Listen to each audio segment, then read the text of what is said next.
अस्सलाम व्यूवर्स, कैसे हैं आप? उम्मीद है अच्छे और खैर खैरियत से होंगे। बात करते हैं जाली निकाहनामा। एक संगीन जुर्म है। कुछ केसेस में ये देखा गया है कि लोग अपने जाती फायदे के लिए ऐसा करने की कोशिश करते हैं, कभी प्रॉपर्टी के लिए, कभी वीजे के लिए और कभी किसी को जाती तौर पर धोखा देने के लिए। लेकिन याद रखें, ये अमल सिर्फ गैर इखलाकी नहीं बल्कि एक कानूनी जुर्म भी है जिसकी सख्त सजाएं हैं।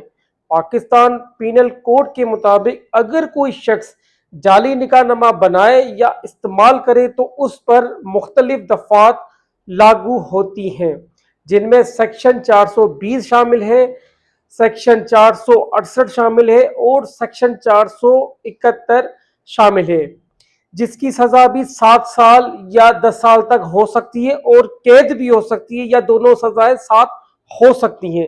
यानी जो शख्स जाली निकामा बनाता या उसे इस्तेमाल करता है वो सख्त कानूनी अंजाम का सामना करना पड़ सकता है।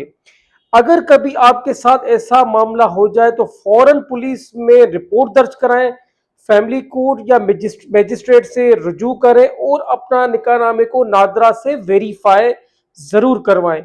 याद रखें, निकाहनामा सिर्फ एक कागज नहीं बल्कि आपके कानूनी और समाजी हकूक का तहफ़्फ़ुज़ भी है, और जाली कागज किसी की पूरी जिंदगी भी तबाह कर सकता है। अगर वीडियो अच्छी लगी हो तो हमारे चैनल को ज्वाइन करें। Thank you so much.